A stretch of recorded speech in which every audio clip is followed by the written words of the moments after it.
अस्सलामु अलैकुम वरहमतुल्लाहि वबरकातुहू। अल्हम्दुलिल्लाह अल्हम्दुलिल्लाहि रब्बिल आलमीन वस्सलातु वस्सलामु अला सय्यिदिल मुरसलीन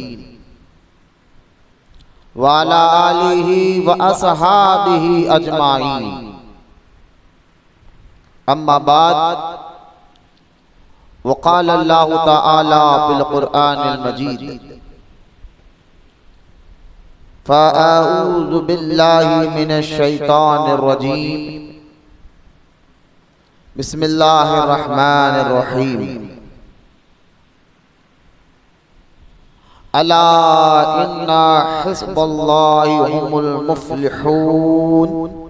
आमन्तु बिल्लाहि सदक़ल्लाहुल अलियुल अज़ीम। वक़ाल अल्लाहु तआला फ़ी शानि हबीबिहिल करीम इन्नल्लाहा व मलाइकतहु युसल्लूना अलन नबिय्यि या अय्युहल्लज़ीना आमनू सल्लू अलैहि व सल्लिमू तस्लीमा। अल्लाहुम्मा सल्लि अला सय्यिदिना व मौलाना मुहम्मद मआदिनिल जूदि वल करम व अला आलिहि व बारिक व सल्लिम सलातन व सलामन अलैका या रसूल अल्लाह सल्लल्लाहु तआला अलैका वसल्लम। बजेगा हश्र तक डंका इमाम मोहम्मद रजा खान का। बजेगा हश्र तक डंका इमाम अहमद रजा खान का। जहां में बोलबाला है इमाम अहमद रजा खान का। जहां में बोलबाला है इमाम अहमद रजा खान का। कोई है हुज्जतुल इस्लाम, कोई है मुफ्ती आजम। कोई है हुज्जतुल इस्लाम, कोई मुफ्ती आजम। ये ऊंचा खानदान किसका? इमाम अहमद रजा खान का। ये ऊंचा खानदान किसका? इमाम अहमद रजा खान का। कोई है ताजुल शरिया, कोई मुफस्सिर आजम। कोई है मुफस्सिर आजम तो कोई है ताजुल शरिया। ऐसा ऊंचा खानदान किसका? इमाम अहमद रजा खान का। ऐसा ऊंचा खानदान किसका? इमाम अहमद रजा खान का। जो खुदसी हश्र में पूछेंगे मुझसे तो किसका पैरोकार था? जो खुदसी हश्र में पूछेंगे मुझसे तो किसका पैरोकार था? करूंगा सर करके ऊंचा इमाम अहमद रजा खान का। करूंगा सर करके ऊंचा इमाम अहमद रजा खान का।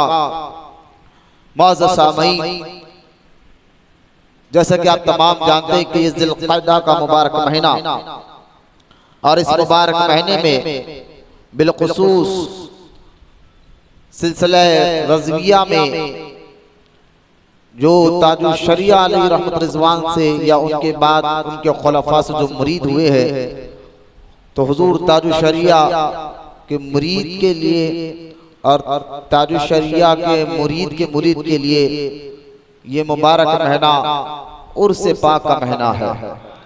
और ये सिलसिले रज़विया में हमारे दादा पीर का उर्स पाक का महीना है।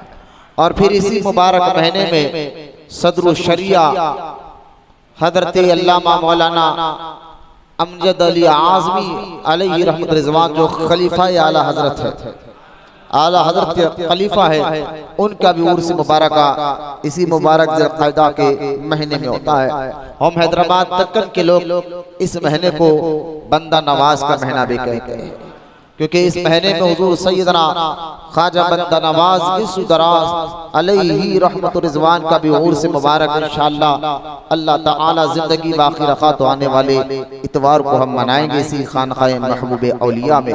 तो खैर जब से हमारे खानका का हफ्तेवारी इज्तिमा प्रोग्राम शुरू हुआ है, तब से हम अपने अकाबिर बुजुर्गों की याद मनाते हैं, उनका उर्स भी मनाते हैं और उनकी तालीमात पर भी हमारी बात होती है।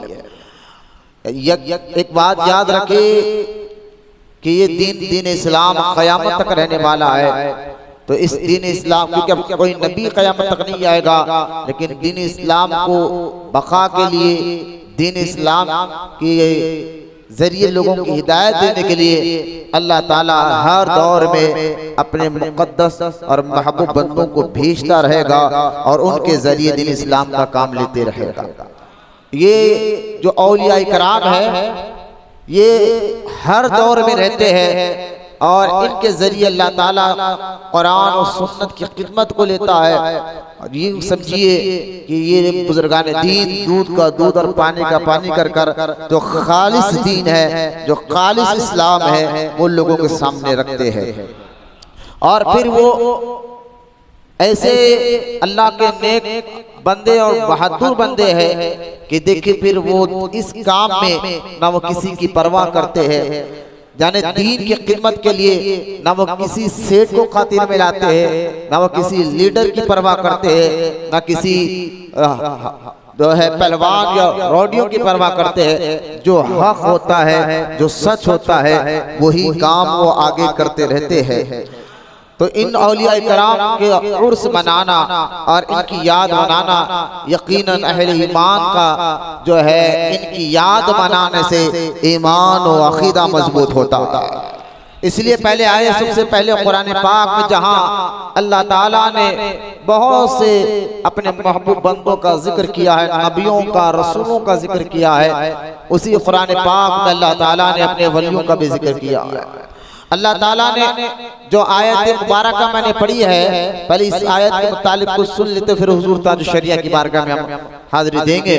पहले इस आयत मुबारक के मुतालिक सुने आप, जो सूरह मुजादला 28वां पारा और बिल्कुल आखिरी आयत है, जिसमें अल्लाह ताला इरशाद फरमाता है, अला इन्ना, यानी बेशक खबरदार जाओ, अल्लाह ही की जमात कामयाब है। अला इन्ना हिज़्बल्लाहि हुमुल मुफ़्लिहून, बेशक अल्लाह की जमात कामयाब है, अल्लाह की जमात कामयाब है। और इसी सूरह मुजादला में एक जगह अल्लाह ताला इरशाद फरमाता है, अला इन्ना हिज़्बश शैतानि हुमुल खासिरून, और सुन लो बेशक शैतान की जमात नामुराद है। यानी कामयाब जो है वो अल्लाह की जमात है, और जो शैतान की जमात है वो कामयाब नहीं हो सकती। ये कुरान की आयत है जिसमें अल्लाह ताला ने जो जिक्र फरमाया है, एक कहा कि अल्लाह की जमात, बोलो ना सुभान अल्लाह, और एक कहा शैतान की जमात, दोनों भी कुरान की आयत मुबारक है।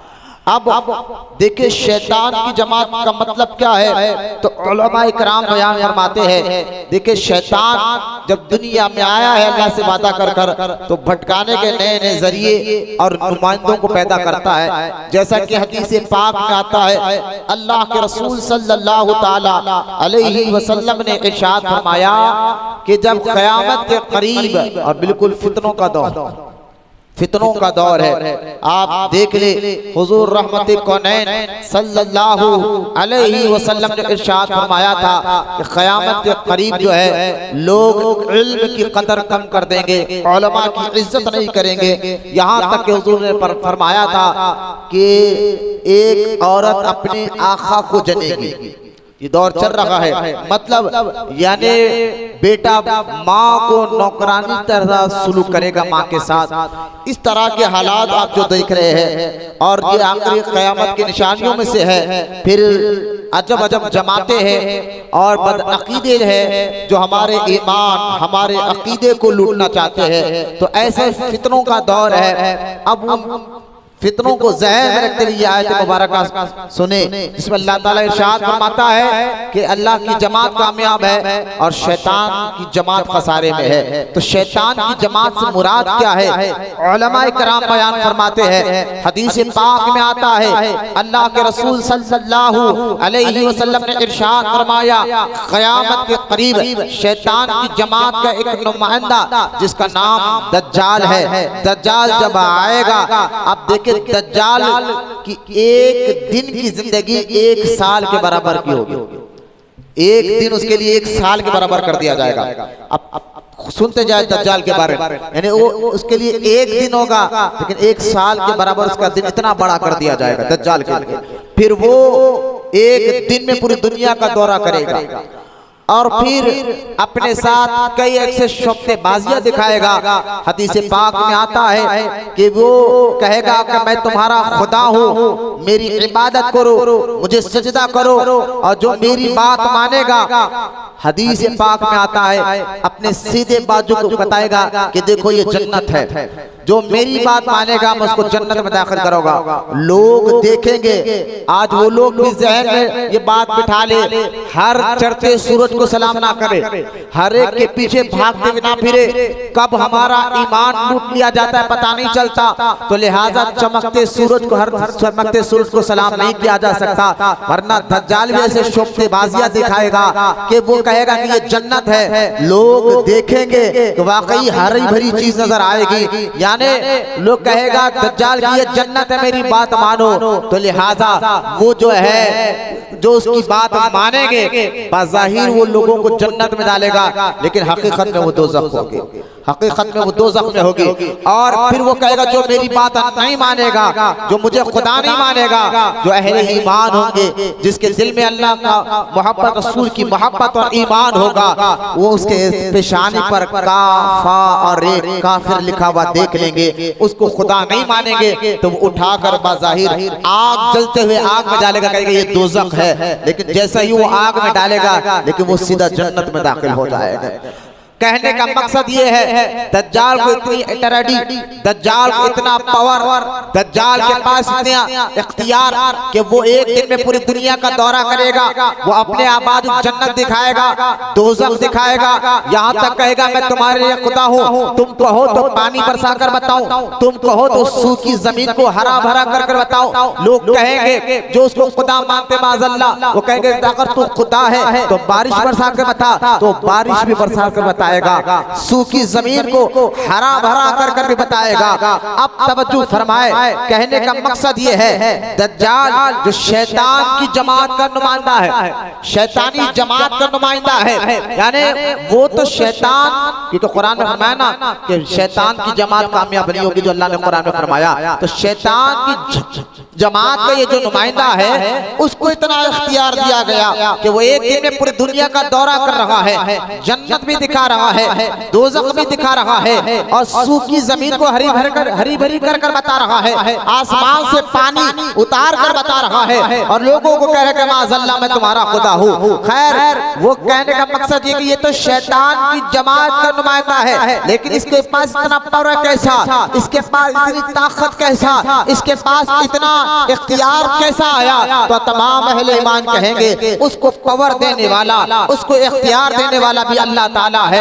मैं कहूँगा जब अल्लाह ताला शैतानी जमात के नुमाइंदे दज्जाल को इतना पावर देता है, तो कुरान में अल्लाह फरमाता है अला इन्ना हिज़्बल्लाहि हुमुल मुफ़्लिहून, खबरदार हो जाओ अल्लाह की जमात कामयाब होगी। तो अल्लाह की जमात से मुराद क्या है? तो उलमाए किराम बयान फरमाते हैं अल्लाह की जमात से मुराद अल्लाह की जमात के नुमाइंदे जहाँ सहाबाए किराम है, अल्लाह की जमात के नुमाइंदे जहाँ अहले बैत है, अल्लाह की जमात के नुमाइंदे जहाँ ताबईन है, तबे ताबईन है, उसी अल्लाह की जमात के नुमाइंदों में एक नाम गौसे आजम का भी आता है, उसी अल्लाह की जमात के नुमाइंदों में एक नाम गरीब नवाज का भी आता है, उसी रब की जमात के नुमाइंदे का एक नाम बंदा नवाज भी आता है, उसी रब के जमात के नुमाइंदे का नाम बाबा शरफुद्दीन भी आता है, उसी रब की जमात के नुमाइंदे का नाम यूसुफ शरीफ भी आता है, उसी रब की जमात के नुमाइंदे का नाम इमाम अहले सुन्नत इमाम मोहम्मद रज़ा खान भी आता है, उसी जमात के एक नुमाइंदे का नाम हुजूर ताजु शरिया अलैहि रहमा आता है। ये कौन लोग हैं? ये औलिया किराम कौन है? ये अल्लाह की जमात के नुमाइंदे हैं। बोलो मोहब्बत से सुभान अल्लाह। अल्लाह फरमाता है खबरदार जाओ अल्लाह की जमात कामयाब होगी। तो अल्लाह की जमात, जब शैतानी जमात को इतना पावर है, इतनी ताकत है, इतना पावर है, तो क्या अपने रब अल्लाह ताला अपनी जमात के नुमाइंदों को यूं ही भेज देगा? आपके और हमारी तरह बनाकर भेज देगा? एक आम बशर बनाकर भेज देगा? कहा ना ना ना, जिसको जो शैतान की जमात का नुमाइंदा दज्जाल को इतना पावर कि सूखी जमीन को हरी कर बता दे, एक दिन में पूरी दुनिया का दौरा कर बता दे, जन्नत बता दे, दोज़ख बता दे, उसको इतना पावर दिया जा रहा है। अल्लाह ताला जब मर्दूदों को इतनी ताकत देता है तो महबूबों को कितनी ताकत देता होगा? मर्दूद को इतनी ताकत मिलती है तो महबूबों को कितनी ताकत मिलती होगी? तो आज जिसका जिक्र हम सुन रहे हैं उसी रब की जमात के नुमाइंदे का नाम हुजूर ताजुश शरिया है रहमतुल्लाहि ताला। हर जमात वाला अपनी जमात का प्रचार करता है। जरा ये भी ज़हन में रख के मिसाल दे रहा हूँ, हर जमात वाला अपनी जमात का प्रचार करता है, हर जमात वाला अपनी जमात की खूबियों को बयान करता है, हर जमात वाला अपनी जमात का वफादार होता है, हर जमात वाला अपनी जमात के बारे में कहता है कि हमारी जमात ये है, ये क्वालिटी उसके अंदर है, हमारी जमात के पास आओ, हम हमारी बात मानो, हमको वोट दो, हम ये कर बताएंगे। कहा शैतान की जमात वो भी तो एक शोबतेबाजी कर बताएंगे। शैतानी जमात के नुमाइंदे भी आपको नए नए कर बताएंगे। इसलिए हर चढ़ते सूरज को सलाम मत किया करो, याद रखो हर चढ़ते सूरज के पीछे भागोगे तो तुम सपने में फैल जाओगे। लिहाजा हक की तरफ आओ, बातिल की तरफ मत भागो। हक अगर अकेला भी है, बोलो मोहब्बत से सुभान अल्लाह, दिखने में हक बोलने वाला एक भी हो, दिखने में एक होता है, लेकिन उसके पीछे बड़े बड़े बुजुर्गान दीन और औलिया इकराम की जमात हुआ करती है, क्योंकि ये हक जो बोलता है वो अल्लाह की जमात का नुमाइंदा होता है, अल्लाह की जमात का नुमाइंदा। तो खैर ये आयत पाक की मैंने मुख्तसर आपके सामने तफसीर की है, जिसमें अल्लाह ने फरमाया अल्लाह की जमात कामयाब है, यानी अल्लाह वाले कामयाब होते हैं। बोलो ना सुभान अल्लाह। अल्लाह ताला हमें उन महबूबों के अकीदे पे चलाए और उनके तालीमात पर अमल की तौफीक अता फरमाए। ये तो एक आयत मुबारक है। अगर सूरह नूह में देखे तो अल्लाह ताला एक और जगह इरशाद फरमाता है, ऐ हबीब हम पिछले नबियों के किस्से और वाक़ियात आपको इसलिए सुनाते हैं ताकि आपका सीना मजबूत हो। इस आयत पाक की तफसीर में उलमा इकराम बयान फरमाते हैं कि सुनो, अल्लाह के नेक और महबूब बंदों के वाक़यात को सुनने से उसका ईमान और अकीदा मजबूत होता है। लोग कहते हैं उरस क्या है? अगर उरस के बारे में देखे जो जामे तिरमिज़ी की सही हदीस पाक है कि जब बंदा कब्र में कुछ सवालात के जवाब दे देता है तो उसको उरस की तरह, उरस का एक माना खुशखबरी के भी है, यकीनन उसके लिए खुशखबरी है जिसने कब्र में जवाब सही अता कर, यकीनन उसके लिए खुशखबरी है कि जिसने कब्र के अंदर जवाबात सही अता कर दे। लिहाजा उरस का एक माना खुशखबरी के भी है। लिहाजा उर्स पाक बनाकर हम उन औलिया अल्लाह के बारगाह में अपने नजराने अकीदत पेश करते हैं। असल में मैं कहता हूँ उरस की जो महफिल है वो शुक्राने की महफिल होती है। जिस बुजुर्ग की याद हम उरस बनाते हैं, हम उस बुजुर्ग का शुक्रिया अदा करने के लिए जमा होते हैं, क्योंकि हदीस पाक में आता है, इमाम मोहम्मद गजाली रहमतुल्लाहि ताला अलैह अपनी किताब कीमिया सादात में फरमाते हैं, अल्लाह के रसूल अलैहिस्सलातु वस्सलाम ने इरशाद फरमाया, जो बंदों का शुक्रिया अदा करता है वो रब का भी फरमाबरदार होता है, वो अल्लाह ताला का भी फरमाबरदार होता है। तो लिहाजा आप पर कोई एहसान करे तो अक्लमंद इंसान वही है और गैरतमंद बंदा वही है जो आप पर एहसान करे तो उसका भी शुक्रिया अदा करे और रब का भी शुक्रिया अदा करे। और हदीस पाक में हुजूर ने फरमाया, जो बंदों का शुक्रिया अदा नहीं करता वो अल्लाह का नाफरमान होता है। लिहाजा ये औलिया अल्लाह का उर्स मनाकर हम शुक्रिया अदा करने के लिए जमा होते हैं कि सरकार हुजूर ताजुश शरिया, अगर आज आप अपने फतवा के जरिए, अपने तकरीर के जरिए, अपने तसानीफ के जरिए आज हमें आगाह नहीं करते तो आज का जो दौर चल रहा है, फितनों का दौर चल रहा है। पहले एक दौर था कि लोग पहचाने जाते थे, वहाबी को हम पहचान लिया करते थे। आज पहले दौर था शिया को हम पहचान लिया करते थे। पहले दौर था कि जमात इस्लामी वाले को पहचान लिया करते थे। पहले दौर था, आज जो है अहले हदीस को पहचान लिया करते थे। यकीनन आज भी हम पहचानते हैं, लेकिन अब जो दौर है कि आज तो वहाबी तो छोड़ छोड़े अपने आप को सुन्नी कहने वाला, जिसको सुला कुल्ली कहते हैं, कभी वो वहाबियों के साथ होता है, कभी वो सुन्नियों के साथ होता है। इनको पहचानना बड़ा मुश्किल की बात है। लेकिन रज़वियों, सिलसिला आला हज़रत में दाखिल होने वालों, तुम्हें खुशखबरी है, जो रज़वी सुरमा गाता है ना उसको वहाबी भटकाता है, ना उसको तफसीली भटकाता है, ना उसको जो है पिलपिलापन वहाबी भटकाता है। अल्हम्दुलिल्लाह, जो सिला कुल्ली होता है, जो इधर भी उधर भी, उनको भी हम सुन्नी सिलसिले रज़विया वाले आसानी से पहचान लेते हैं। आप कहेंगे ये आप सिलसिले रज़विया की तारीफ कर रहे हैं, यकीनन हर मुरीद को अपने सिलसिले की तारीफ करने का हक होता है। हम किसी सिलसिले के बारे में बुरा नहीं करते। यही तो आला हज़रत इमाम अहले सुन्नत इमाम मोहम्मद रज़ा खान रहमतुल्लाह ताला अलैह के मलफ़ूज़ात में लिखा है, आप फरमाते आला हज़रत, जब तक मुरीद इस बात का यकीन पुख्ता यकीन ना कर ले कि मेरे लिए मेरा पीर ही अफजल है, आला हज़रत फरमाते हैं, जब तक मुरीद इस बात का कामिल यकीन किसको कहते हैं? यकीन जैसा रात और दिन एक जगह जमा नहीं हो सकते, यकीन और शक एक जगह जमा नहीं हो सकता। शक और यकीन एक जगह जमा नहीं हो सकते। जहां 90% भी आ जाए तो कहेगा नहीं अभी तुम यकीन की कामिल यकीन नहीं पहुंचे। जहां 100% आ जाए, 1% भी बाकी ना हो, तो यकीन आला हज़रत फरमाते हैं, जब तक मुरीद अपने पीर पर यकीन ना करे, और यकीन क्या करे?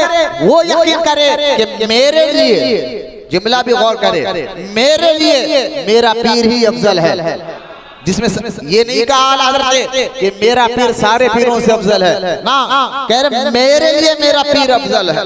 तो जब तक ये यकीन पैदा ना हो, तुम्हारा सीना अलम नशरह लका सदरक, यानी सीने से फैज़ आता है, दरवाजा नहीं खुलेगा।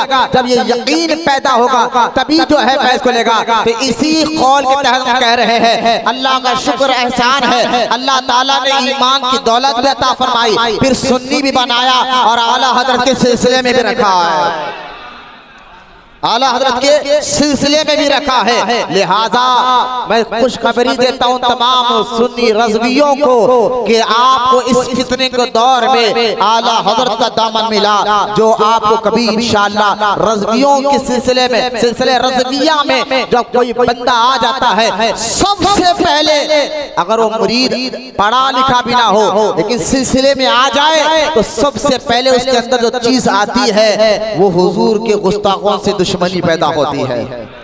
बोले मोहब्बत से सुभान अल्लाह। सबसे पहले चीज अगर मुरीद है, अभी पढ़ा नहीं, अभी सिलसिले सिर्फ मुरीद बन जाए, फिर वो हुजूर के गुस्ताखों को देखता नहीं है, वो बदअकीदा बदमज़हब से दूर हो जाता है।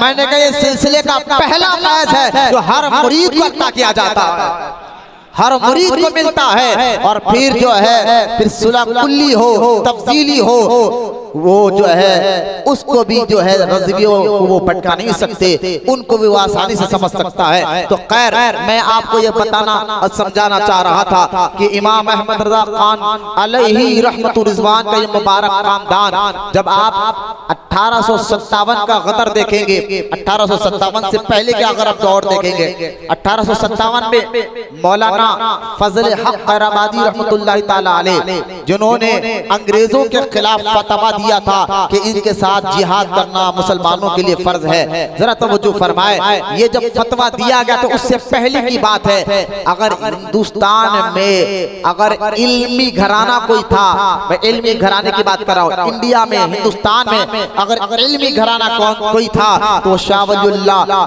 मुहद्दिस दहलवी का घराना था। शाह वलीउल्लाह मुहद्दिस दहलवी, शाह अब्दुल रहीम मुहद्दिस दहलवी, शाह अब्दुल अजीज मुहद्दिस दहलवी, ये ऐसा मुबारक खानदान था कि पूरे हिंदुस्तान भर के क्या अगर दुनिया भर के मुसलमानों को कोई मामला पेश आता तो सबकी नजरें अगर जाती तो इन घराने पर जाती थी। ये बहुत मुबारक घराना है, ये जो शाह साहब का मुबारक घराना। लेकिन इसी घराने में इन्हीं खानदान का एक लड़का पैदा हुआ जो इस्माइल दहलवी के नाम से इसको लोग जानते हैं। इसने कुछ बिगाड़ पैदा कर दी, खुद के बड़ों के अकीदे को इसने इनकार कर दिया। मामला धीरे धीरे लोग जो है इस खानदान का यानी इस खानदान का आगे चलकर जो है इस नालायक बच्चे की वजह से लोगों की नजर में माज़अल्लाह ये खानदान जो जाहिल थे, पढ़े लिखे नहीं थे, वो उस खानदान को अलग नजर से देखने लग गए। लेकिन याद रखे, मैं आपको बताना ये मामला था, लेकिन जब 1857 में ये घराना आला हजरत का घराना जो मौलाना सईद अली खान और फिर ये खंदार से ये घराना जो हिंदुस्तान आया था, पहले तो ये आला हजरत का ये घराना अफगानिस्तान का इलाका खंदार, वहां के ये लोग थे। फिर वहां से इनके खानदान में आला हजरत के दादा परदादाओं को अगर आप देखें तो इनका खानदान में सिपहगिरी फौज के बड़े बड़े ओहदों पर थे, तलवारबाजी यानी यूं समझिए कि फौज के एक बड़े ओहदे पर रहा करते थे। दीन की खिदमत ये घराना करता था तो तलवार के जरिए फौज में शामिल होकर करता था। फिर वक्त आया कि ये खानदान खंदार से हिंदुस्तान मुंतकिल हुआ, हिंदुस्तान में दिल्ली की फौज में शामिल हुआ। फिर दिल्ली के और मुगलिया सल्तनत में इसी खानदान के एक फर्द को बरेली शरीफ में किसी काम के लिए भेजा गया और यहाँ का सूबेदार बना दिया गया। फिर इसी खानदान में जो मौलाना काजिम अली खान अलैहि रहमत रिजवान तक तो ये खानदान दीन की खिदमत जो है तलवार के जरिए करता रहा। लेकिन जब इसी के खानदान में एक बेटा पैदा हुआ जिसको नाम लोग मौलाना रजा अली खान अलैहि रहमत रिजवान कहा। मौलाना रजा अली खान ये आला हज़रत के दादा है, आला हज़रत अली रहमत रिजवान के दादा है। फिर यहाँ से खानदान में इल्म का वो रोशन चिराग जो है रोशन हुआ चिराग कि आप देख ले। फिर रजा अली खान, ये उठने बैठने वालों को रोको, नको बोला अंदर कहाँ है सिराज, क्या बाहर बैठ जाओ, थोड़ा बेचैन करने वालों को बाहर चले जाओ, अंदर आने की जरूरत नहीं है। दुरूद पाक पढ़िए, अल्लाहुम्मा सल्ली अला सय्यिदना मौलाना मुहम्मद मआदिन जूदी वल करम अला आलिहि बारिक वसल्लम, सलातु व सलाम अलैका या रसूल अल्लाह सल्लल्लाहु तआला अलैहि वसल्लम। तो लिहाजा हजरत मौलाना रजा अली खान रहमतुल्लाहि तआला अलैहि आला हजरत का ये खानदान 200 साल से मुफ्तियों के एक बड़े मुकाम पर है। आला हज़रत का खानदान फतवा का जो काम कर रहा है 200 साल हो गए।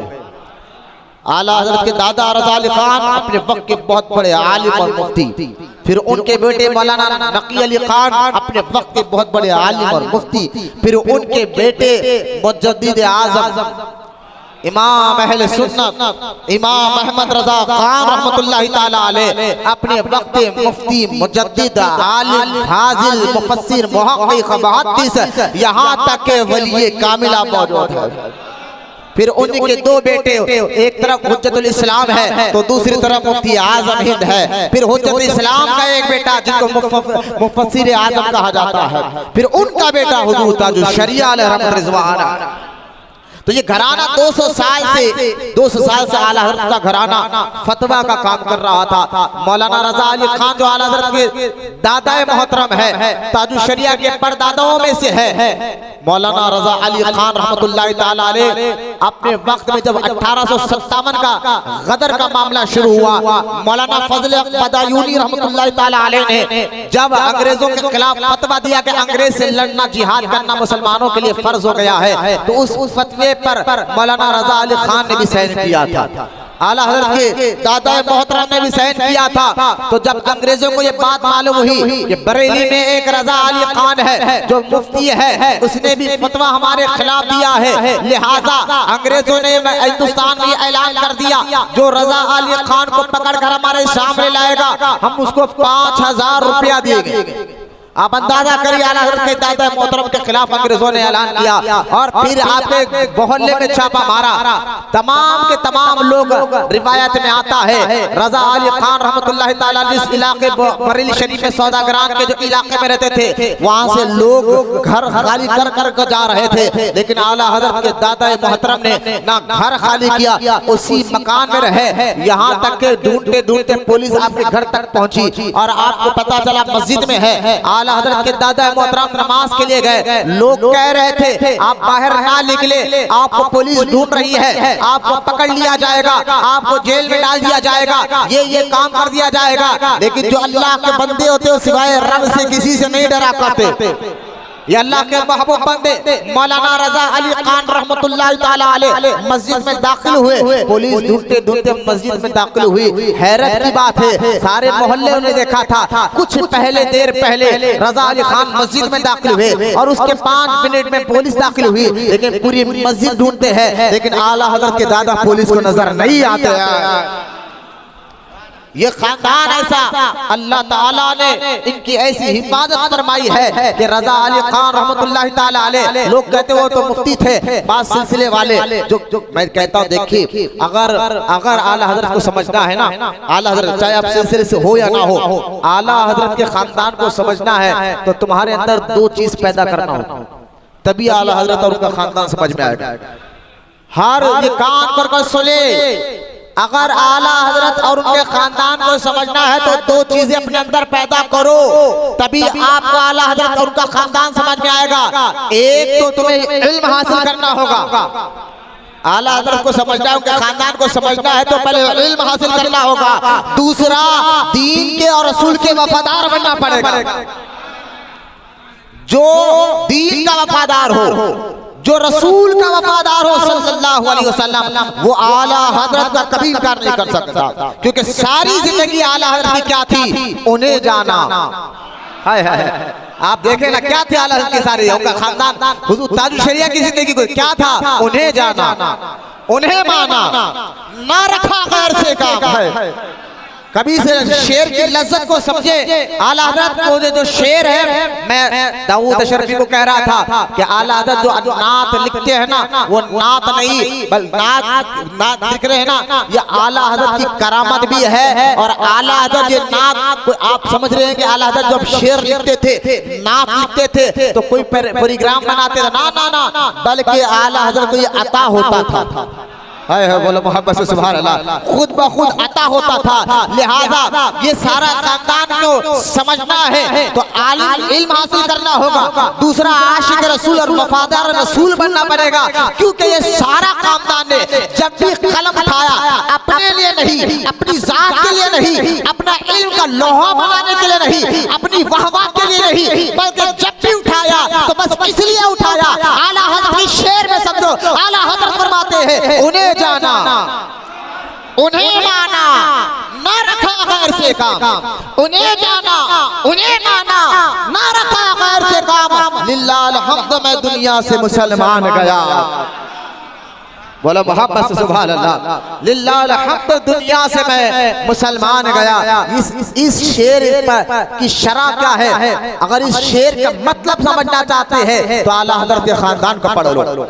हाय हाय, मोहब्बत से सुभान अल्लाह। इस शेर का मतलब समझना है प्रैक्टिकल तौर पर, अमली तौर पर, तो आला हजरत के खानदान को पढ़ लो। आज भी देखो, हुजूर हज़रत मियां साहब क़िबला मद्दासिल्लल्लाहु अलैहि है, फिर भी आप जब भी कलम आपका उठता है, अपनी जात के लिए नहीं, ना अपने नामो नमूद के लिए, लेकिन जब बात आ जाए रसूल पाक के दीन की, जब बात आ जाए कुरान की, जब बात आ जाए सहाबा और अहले बैत की, तो आज भी आला हजरत का खानदान का बच्चा खामोश नहीं, मैदान में आगे नजर आता है। ये आला हजरत का खानदान है। तो लिहाजा 1857 में आला हजरत के दादा मोहतरम रजा अली खान, लोग कहते हैं आपके सिलसिले में तो आप आला हजरत, आपके ताजुल शरिया मुफ्ती, उनके वालिद भी मुफ्ती, उनके वालिद भी मुफ्ती, उनके वालिद भी मुफ्ती, उनके वालिद भी मुफ्ती। मैंने कहा अल्हम्दुलिल्लाह, ये खानदान 200 साल से ये कोर्स अदा कर रहा है।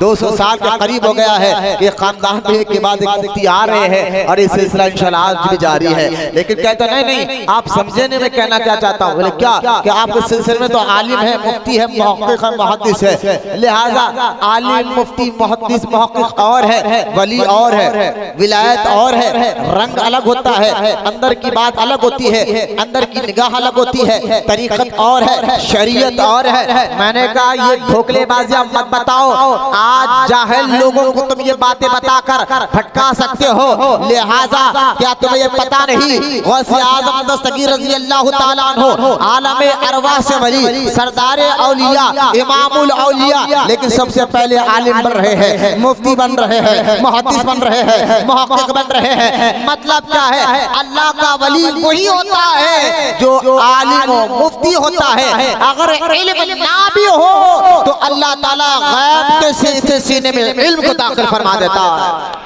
तो खैर ये कहना कि शरीयत वाले और है, तरीक़त वाले और है, ये रंग और है, वो रंग और है, खाल का मामला और है, हाल का मामला और है, मैंने कहा ना ना, ये घराने की बात है। जरा सुनो, रज़ा अली खान रहमतुल्लाहि ताला अलैह गली से गुजर रहे हैं, गैर मुस्लिमों का त्योहार होली का चल रहा है, गली से गुजर रहे हैं, ऊपर से एक औरत ने आपके जिस्म में मुबारक पर रंग फेंका। वली किसको कहते हैं, जरा यही तो आपको समझाना चाहता हूँ। एक गैर मुस्लिम औरत ने रज़ा अली खान आला हज़रत के दादा मोहतरम पे रंग फेंका, पूरे कपड़ों पर रंग गिरा। मुरीदों ने कहा हुजूर दुआ करे अल्लाह ताला इस औरत को गारत करे। आपने फरमाया मैं दुआ करता हूँ, तुम आमीन कहो। आपने मुरानी मुबारक हाथ उठाए और दुआ की, या अल्लाह जिसने इस औरत ने मुझे रंग दिया है, जिस तरह मेरे कपड़ों को इसने रंगा है, मौला इसी तरह इसके दिल को भी तो ईमान के रंग से रंग देना। बोले मोहब्बत से सुभान अल्लाह, ईमान के रंग से रंग देना। मुरीदीन कहते हैं अभी हाथ नीचे भी नहीं आए, वो औरत नीचे आई और सरकार रज़ा अली खान अली रहमत रिज़वान के करीब आकर कहती हुजूर कलमा पढ़ाकर इस्लाम में दाखिल फरमा लिए। मैंने कहा ये विलायत का रंग नहीं तो फिर क्या है। आपको मालूम है आला हजरत के जो दादा मोहतरम है मौलाना रज़ा अली खान, ये मुरीद थे मौलाना फजले हक रसूल बदायूनी रहमतुल्लाह ताला अलैह के, फजले हक रसूल बदायूनी रहमतुल्लाह ताला अलैह के।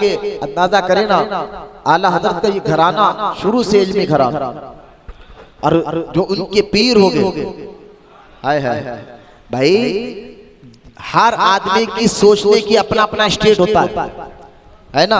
जाहिल अपने इसमें सोचता है, पढ़ा लिखा आदमी अपने लेवल से सोचता है। तो इस चीज को जहन में रखते बताए हर आदमी अपने लेवल के हिसाब से सोचकर उनके हाथ में हाथ देता है, उनके करीब जाता है। तो ये आला हज़रत का घराना इल्मी घराना, ये आला हज़रत का घराना इतना बड़ा, जिनका अल्लाह का फजल इन पर कैसा मैं आगे चलकर बताऊंगा। तो बताए उनके पीरों का मुकाम क्या होगा, उनके पीरों का मुकाम क्या होगा। इमाम अहमद रज़ा खान रहमतुल्लाहि ताला अलैह जब अपने दादा के पीरो मुर्शिद मौलाना फजले हक रसूल बदायूनी रहमतुल्लाहि ताला अलैह जो सिलसिला नक्शबंदिया के बुजुर्ग थे और रज़ा अली खान इनके मुरीद थे, आला हज़रत के वालिद मौलाना नखी अली खान ये भी इनके मुरीद थे। बोला ना मोहब्बत से सुभान अल्लाह। और आखिरी वक्त में हजरत मौलाना फजले रसूल हक बदायूनी रहमतुल्लाहि ताला अलैह को आखिरी वक्त में जज्ब की कैफियत आ जाती थी। जज्ब यानी यूं समझिए जज्ब की कैफियत में आए तो आपको सिवाय रब के और कुछ याद ही नहीं रहता। बोलो ना सुभान अल्लाह। ये कैफियत ऐसी होती है, भाई इस कैफियत को भी हदीस से साबित कर सकते हो लेकिन वक्त नहीं है। जज्ब की कैफियत आए सिवाय रब के, और फिर उस कैफियत में बंदा जो है ना कश्फ की ऐसी बातें बता देता है कि बंदा सोच नहीं सकता। जो उनसे मुलाकात करने आता है वो अपना तारुफ बाद में देता है, पहले ये बुजुर्ग बता दिया करते थे। तो मौलाना फजले हक रसूल बदायूनी की मिजाज पहले से ऐसी थी कि आपको कश्फ बहुत होता था। यानी कश्फ कहते हैं गैब की बातों का इल्म हो जाना।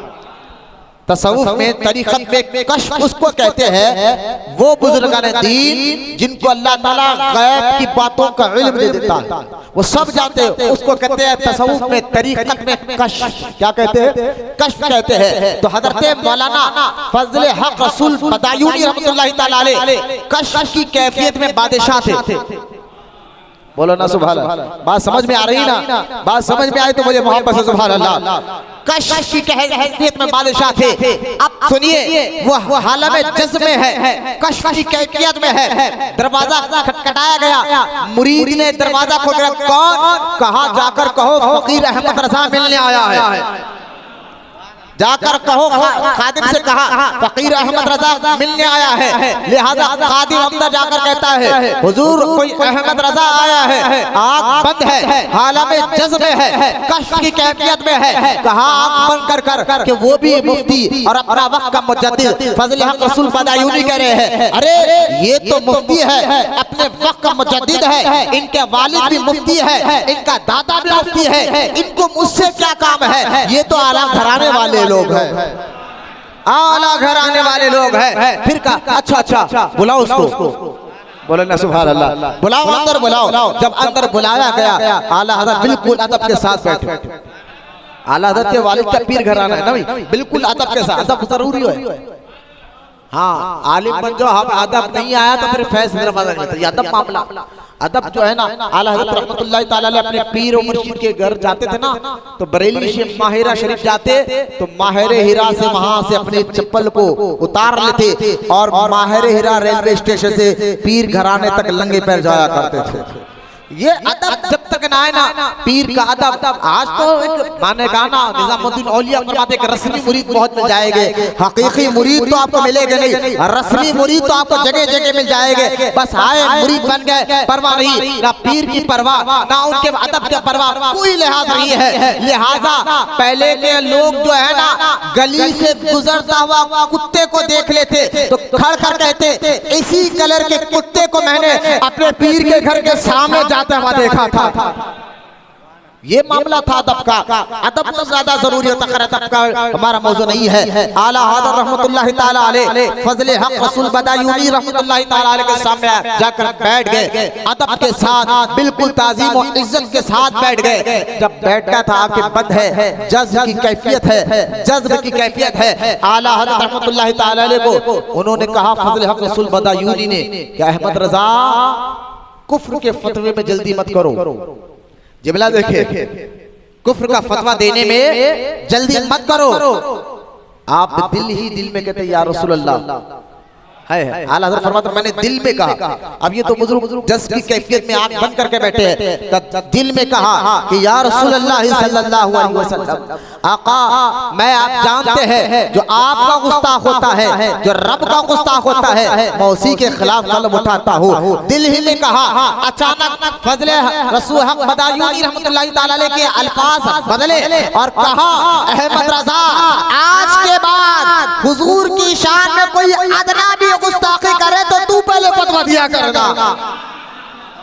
वाले मोहब्बत से सुभान अल्लाह। ये आला हज़रत का इल्मी घराना, ये आला हज़रत का इल्मी घराना है। लिहाजा हमारा मौजू आएगा सफर के मुबारक महीने में, उर्स आला हज़रत जब हम मनाएंगे तब यहाँ पर बात करेंगे। लिहाजा आला हज़रत का देखे ये घराना जो है ना 200 साल से जो खिदमत करते हुए आ रहा है, जो आज भी कर रहा है, दीन की खिदमत, सुन्नियत की खिदमत और इन दीनों सुन्नियत की खिदमत में घराने में अल्लाह ताला ने एक से एक लाल को पैदा फरमाया। आप देखें आला हज़रत इमाम अहमद रजा खान अलैहि रहमत रिज़वान अपने वक्त के मुजद्दिद, जिनको अल्लाह ताला ने 50 उलूम से भी ज्यादा उलूम पर महारत अता फरमाई थी। आला हज़रत 50 उलूम के भी इमाम थे। लिहाजा इसलिए मैं कह रहा हूँ ना, अगर इस घराने को समझना है अपने अंदर 2 चीज पैदा करो। अगर ये 2 चीज पैदा हो गए तभी इमाम अहले सुन्नत का घराना समझ में आएगा। पहली चीज इल्म और दूसरा वफादार रसूल बनना होगा, इल्म और वफादार रसूल बनना होगा। लिहाजा अच्छा इस घराने में एक और खासियत ये थी कि ये हाफिजा इनका जो एक बार ये देख लेते उनके जहनों में फिट हो जाता। बोला ना मोहब्बत से सुभान। ये घराने के खासियत मैं बता रहा हूँ। जब इमाम अहले सुन्नत अलैहि रहमत रिज़वान गुजरात के शहर सूरत में हुजूर मुहद्दिस सूरती रहमतुल्लाहि ताला अलैह से मुलाकात के लिए गए और वहां मुलाकात की, एक भारी किताब, क्योंकि उस दौर में किताब लिखी जाती थी, आज तो मशीन का दौर था नहीं, वो भारी किताब थी। मुहद्दिस सूरती ने आला हज़रत इमाम अहले सुन्नत को दिया, कहा हुजूर ये मेरे पास एक ही नुक्ता है, एक ही नुक्सा रखा हुआ है। आला हज़रत घबराई नहीं, जाने से पहले वापस कर दूंगा। लिहाजा रात में लिया, इतनी बड़ी मोटी किताब, वो बिल्कुल हिदायत या इतनी मोतबर किताब थी, उस किताब का नाम मेरे ज़हन से निकल रहा है। रात गुजरी, दिन में मुहद्दिस सूरती के दिल में ख्याल है शायद वो किताब मिलेगी नहीं मिलेगी, वो पढ़ने उसको बहुत वक्त लगता है, टाइम बहुत लगता है। लिहाजा दिन के उजाले में मुहद्दिस सुरती को आला हज़रत ने किताब वापस की तो मुहद्दिस सुरती डर गए कि मैं रात में कहा था ना हुजूर ये एक ही नुक्सा मेरे पास रखा हुआ है, शायद आला हज़रत नाराज हो गए हैं। कहा हुजूर मैंने तो अदबन ये बात कहा था, ये किताब आपकी है, आप ले लीजिए, जब मुकम्मल पढ़ लेंगे तब वापस करना। कहा मुहद्दिस सुरती से हमने इसको रात में मुकम्मल पढ़ लिया है। बोलो ना मोहब्बत से सुभान अल्लाह। हजरत मुहद्दिस सुरती कौन, जो वक्त का खुद इल्म का सूरज है, ये खुद भी वक्त का एक बहुत बड़ा इल्म का सूरज है। वो हैरान हो गए, कहा हुजूर पढ़ लिया? कहा पढ़ लिया है। अब फकीर से तुम जहां पूछोगे, जो सफ़े का नंबर बताओगे उस सफ़े पर क्या लिखा हुआ है मैं बता सकता हूँ। तो ये ज़हानियत हाफिजा आला हज़रत को और उनके घराने को अल्लाह ताला ने अता फरमाया था। बोलो ना मोहब्बत से सुभान। ये ज़हानियत थी। तो ये आला हज़रत के जो दो बेटे थे, आला हज़रत के दो बेटे, एक हुज्जतुल इस्लाम मौलाना हामिद रज़ा खान रहमतुल्लाहि ताला अलैह, दूसरे हुजूर मुस्तफ़ा रज़ा खान अल मारूफ मुफ्ती आज़म हिंद रहमतुल्लाहि ताला अलैह। लिहाजा देखिए आला हज़रत जैसे मुजद्दिद है, अरे बोलो मोहब्बत से सुभान अल्लाह। अगर आला हज़रत जैसा मुजद्दिद, उनसे जब पूछा गया, आला हज़रत से पूछा गया हुजूर आपकी नजर में आलिम कौन है? आला हज़रत से पूछा गया आपकी नजर में आलिम कौन है? अब बस समझिए बस का मुजद्दिद कह रहा है, क्योंकि आला हज़रत जो है ना हर एक का ना कलाम सुनते थे, ना खाबिया करते थे।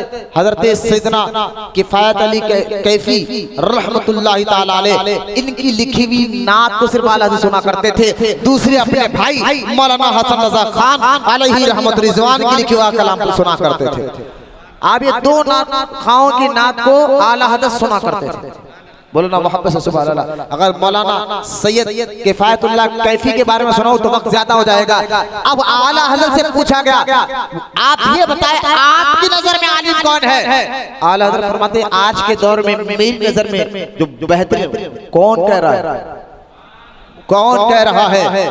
अरे हिंदुस्तान के तो हिंदुस्तान, अरब के उलमा, हरम और मक्का और मदीना के उलमा जिसको कहते हैं ये अहमद, ये हजरत रही आला हजरत है।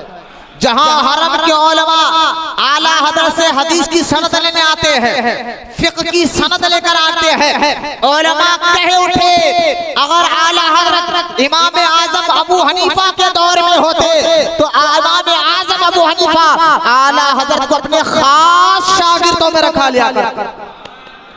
वो आला हज़रत जिनका इल्म की तोती थी कि उस दौर में जब अंग्रेजों ने नए नए कानून बनाना शुरू कर दिया और लोग अंग्रेजी कोर्ट में जाने लगे, और अंग्रेज के पास जब भी कोर्ट में जाते तो इतना झुककर सलाम किया जाना कि इतना झुककर सलाम करना पड़ता था कोर्ट में जाने कर। आला हज़रत ने जब ये मंजर को देखा तो इमाम अहले सुन्नत आला हज़रत रहमतुल्लाहि ताला अलैह ने सदरुल शरिया को आवाज दी, कहा नहीं हमारी नजरों के सामने हमारे मुसलमान कौम जो है अंग्रेजों के पास जाए और उनको सजदे की हरकत कर उनसे मसले का हल कराए, ऐसा हो नहीं सकता। पहले तो आला हज़रत ने फतवा दिया कि रुकू के बराबर किसी इंसान के सामने झुक जाना ये हराम है, रुकू के बराबर किसी इंसान के सामने झुक जाना ये हराम है। फिर सदरुल शरिया के जरिए एक तहरीक बनाई, फरमाया मुसलमानों अगर तुम्हें कोई भी मसला हो, चाहे निजी मसला हो, दीनी मसला हो, कोई भी मसला हो, तुम्हें अंग्रेजों के पास जाने की जरूरत रही, तुम्हें उलमा के पास आओ, तुम उलमा के इकराम के पास आओ। जब ये ऐलान हुआ,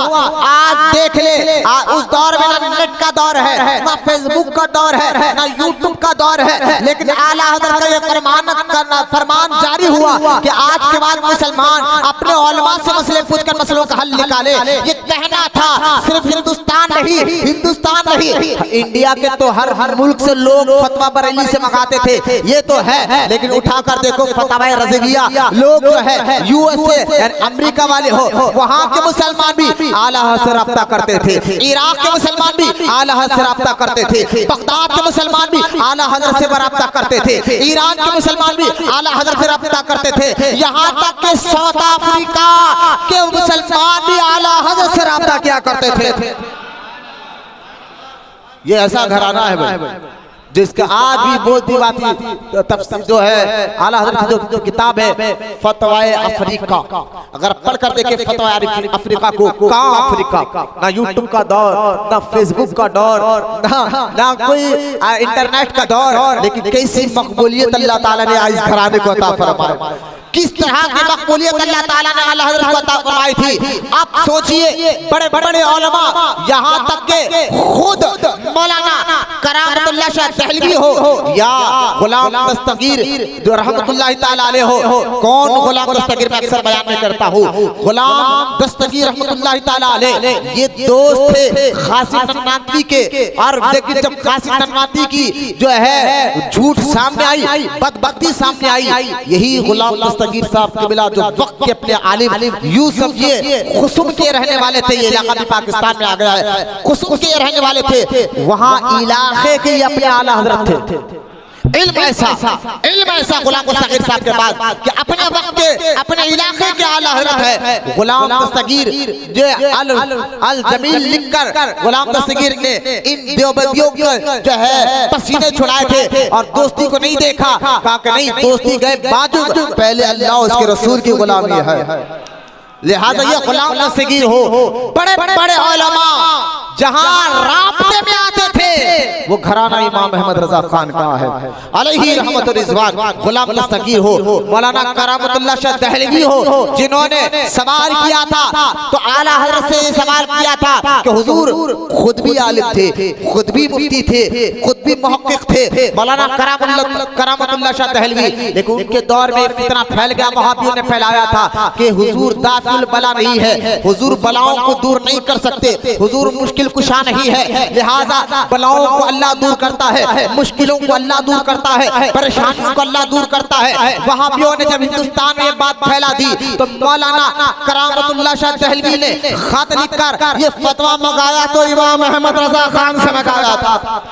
बोले मोहब्बत से सुभान अल्लाह। इमाम अहमद रजा खान रहमतुल्लाह ताला अलैह के बाद वक्त गया तो आला हज़रत रहमतुल्लाह ताला अलैह ने कलम उठाया और कलम उठाकर जब फतवा लिखना, इस सवाल का जवाब लिखा, खाली एक सवाल था कि नबी मुश्किल कुशा है या नहीं, नबी को दाफिल बला बोला जा सकता है या नहीं बोला जा सकता। इस एक सवाल पे इमाम अहमद रजा खान अलैहि रहमतुर रिज़वान ने जब किताब सवाल का जवाब लिखना शुरू किया तो एक बेहतरीन किताब लिखी। उस किताब को आज भी अल-अक़्ल उला फी इख्तियारात मुस्तफ़ा कहा जाता है। उस किताब में आला हज़रत एक सवाल के जवाब में 60 कुरान की आयतें और 300 हदीसों से जवाब अता फरमाया।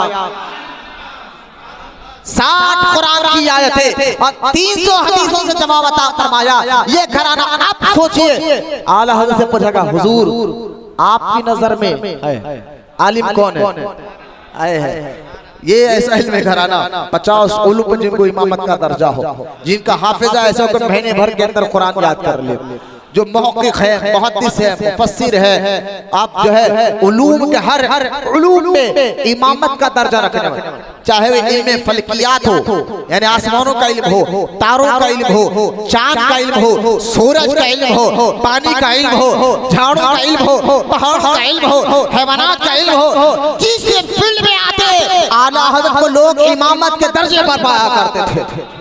दीन का मामला तो है ही कुरान हदीस, इसके अलावा की बात कर रहा हूँ। खैर मैंने कहा आला हज़रत के वक्त में हम ये बात बताएंगे। आला हज़रत से जब पूछा गया आपकी नजर में आलिम कौन है, आपने फरमाया मेरी नजर में 2 आलिम है। बोलो सुभान। फरमाया एक अब्दुल कादर बदायूनी रहमतुल्लाह अलैह, अब्दुल कादर बदायूनी रहमतुल्लाह ताला अलैह, और दूसरे मेरा बेटा हुज्जतुल इस्लाम हामिद रजा खान रहमतुल्लाह अलैह। आला हज़रत के दोनों शहजादे भाई पीर के बच्चों का अदब करना लाजिम है, बिल्कुल करना चाहिए, अदब करना चाहिए। यकीनन जिससे पीर की मोहब्बत होगी तो औलाद का अदब करना चाहिए। लेकिन ये दोनों शहजादे जो उलमा इन शहजादों का अदब करते थे, इसलिए अदब नहीं करते थे कि ये आला हज़रत के बेटे हैं, यकीनन इसलिए भी करते थे, मैं जो समझाना चाहता हूँ मेरी बात को समझिए, इसलिए तो करते थे कि ये हमारे पीर साहब के बेटे हैं। लेकिन ना आला हज़रत अपने अपने बेटों को सिर्फ ये नहीं कहा कि बेटा मैं तो जाऊंगा, उसके बाद गद्दी पे बैठकर अपने मुरीदों के साथ हाथ पैर चुमाते रहना, ना बाबा ना। आज के जैसे पीरों का हाल वो नहीं थे कि पीर साहब चले गए, बेटा बैठ गया गद्दी पे, फिर लोग हाथ चुम रहे हैं, पैर चुम रहे हैं, और इल्ला माशाल्लाह वो पीर साहब को ना तहरत के मसले मालूम, वो पीर साहब को ना नमाज के मसले मालूम, वो पीर साहब को ना अकीदे के मसले मालूम, वो पीर साहब को ना हराम हलाल के मसले मालूम। बस वालिद साहब ने तैयार किया मुरीदों को, वो तो चले गए, ये गद्दी पे बैठ गए, और आज पीर साहब जो है मुरीदों को बेच रहे हैं, यकीनन बेच रहे हैं। अब वो कैसा, बोले देखो पीर साहब की जमात की तारीफ कर दे तो सारे मुरीद किसको उड़ा देंगे, इस तरह बेच रहे हैं। मैं क्या बताऊं आपको, दौर क्या चला है। पहले ये घराने को देखे, आला हज़रत के लोग मुरीदीन जो है चुप के आला हज़रत के बेटों का अदब नहीं करते थे। हाँ पीर साहब के बेटे जरूर थे, लेकिन वक्त का इल्म देखे वो कैसे थे। ये आला हज़रत के बड़े बेटे मौलाना हामिद रजा खान को लोग ने हुज्जतुल इस्लाम, लोग से मुराद आम आदमी नहीं, उलमाए किराम ने कहा ये हामिद रजा जो आला हज़रत के बड़े शहजादे हैं, ये वो है हुज्जतुल इस्लाम। बोले मोहब्बत से सुभान अल्लाह। मैं दुरूद पाक पढ़े, अल्लाहुम्मा सल्ली अला सय्यदना मौलाना मुहम्मद मादिन जूदी वल करम अला आलिहि बारिक वसल्लम। हुज्जत इस्लाम की हुज्जत है इस्लाम की हुज्जत। जब यही हुज्जतुल इस्लाम मौलाना हामिद रजा खान रहमतुल्लाहि ताला अलैह जब लाहौर में वहाबियों ने चैलेंज किया था आला हजरत को कि आइए हम मुनाजरे के लिए तैयार हैं, तो हुज्जतुल इस्लाम जब लाहौर जाते हैं तो वहां के बड़े बड़े लोगों ने कहा कि हम मुनाजरा बाद में करेंगे, चेहरा बता रहा है ये दीन सच्चा, लोग सच्चे हैं। जिनके चेहरे को देखकर लोगों ने बदअकीदगी से तौबा की। मुनाजरा तो किया नहीं, चेहरा देखकर। अरे बोलो ना सुभान अल्लाह। बात समझे, मैं किस लिहाज में आपको समझाने की कोशिश कर रहा हूँ। मुनाजरा किया नहीं, चेहरा देखकर। जहां लोगों ने बदअकीद, ये आला हज़रत के बेटे हुज्जतुल इस्लाम है। फिर मुफ्ती आज़म हिंद को देखे, मुफ्ती आज़म हिंद मौलाना मुस्तफा रजा खान रहमतुल्लाहि ताला अलैह को देखे कि वक्त के ऐसे मुफ्ती के वक्त की हुकूमत, इंदिरा गांधी ने कहा नसबंदी को हराम कहो, मुफ्ती आज़म हिंद ने कहा चाहे तुम कितना जोर लगाना लगा ले, लेकिन जो फतवा मैंने दिया है अपने फतवे से रुजू नहीं करूंगा, नसबंदी हराम है, हराम है, हराम है। ना दीन की बात आ जाए, बताने का मकसद ये है शरीयत की बात आ जाए, कुरान की बात आ जाए, दीन की बात आ जाए, तो ना हम दीन वहाँ ना लीडर को देखना है, ना हम पहलवान को देखना है, ना हम माँ को देखना है, ना बाप को देखना है, क्योंकि सबसे आगे दीन होगा, सबसे आगे अल्लाह की बनाई हुई शरीयत का कानून होगा। याद रखें ये मिजाज दिया है। खैर हुज्जतुल इस्लाम के बेटे है हुज्जतुल इस्लाम के बेटे मौलाना इब्राहिम रजा खान रहमतुल्लाह अलैह। मौलाना इब्राहिम रजा खान को लोग मुफस्सिर आज़म कहते हैं, बोलो ना मुफस्सिर आज़म कहते हैं। और फिर मुफस्सिर आज़म मौलाना इब्राहिम रजा खान जब पैदा हुए ना हुज्जतुल इस्लाम को, इधर मुफ्ती आज़म मुस्तफा रजा खान को बेटी पैदा हुई और इधर हुज्जतुल इस्लाम मौलाना हामिद रजा खान को बेटा पैदा हुआ। अब सुनिए आला हज़रत की नजर क्या थी। मैं एक बात बताऊं, वली की नजर लोहे महफूज पर होती है, वली की नजर लोहे महफूज पर होती है। इधर हुज्जतुल इस्लाम के यहाँ मौलाना इब्राहिम रजा खान पैदा हुए, इधर मुफ्ती आज़म हिंद के यहाँ आपकी शहजादी पैदा हुई, लेकिन आला हज़रत की निगाह देखो, वली निगाह वली में ये तासीर देखी, बदलती हजारों की तकदीर देखी। आला हज़रत इमाम अहले सुन्नत इमाम अहमद रजा खान रहमतुल्लाहि ताला अलैह ने हुज्जतुल इस्लाम को बुलाया, मुफ्ती आज़म को बुलाया, अपने दोनों बेटों को बुलाया और कहा कि ऐ मेरे बेटे, ऐ मेरे बड़े शहजादे हुज्जतुल इस्लाम, तुम्हारे यहाँ बेटा हुआ है, मुफ्ती आज़म के यहाँ बेटी हुई है, मैं चाहता हूँ कि मेरी जिंदगी में इनके दोनों का निकाह पढ़ा दिया जाए। बोलो ना सुभान अल्लाह। मैं चाहता हूँ आला हज़रत अपनी जिंदगी में, क्योंकि मैं इनका वली हूँ, माँ बाप भी वली, दादा भी वली होते हैं, तो मैं वली होने के नाते तुम्हारे बेटे का निकाह यानी हुज्जतुल इस्लाम तुम्हारे बेटे का निकाह मुफ्ती आजम हिंद की बेटी से कर रहा हो। क्यों मैं ये समझ ना सका कि आला हजरत ने क्यों इतनी जल्दबाजी से ये निकाह करा दिया। मुफस्सिर आजम इब्राहिम रजा खान का निकाह मुफ्ती आजम हिंद की बेटी से करा दिया, और ये वजह क्या थी? तो मैं यही तो आपको समझाना चाहता हूँ। मेरा इश्क ये कह रहा है, मेरा यकीन ये कह रहा है, मेरा विजदान ये कह रहा है, ये आला हज़रत की नजर ने ताड़ दिया था जो मुफ्ती आजम के घर बेटी हुई है और जो हुज्जतुल इस्लाम के बेटे घर बेटा हुआ है। ये जब दोनों मिलेंगे तो एक इल्म का पहाड़ ताजु शरिया पैदा होगा।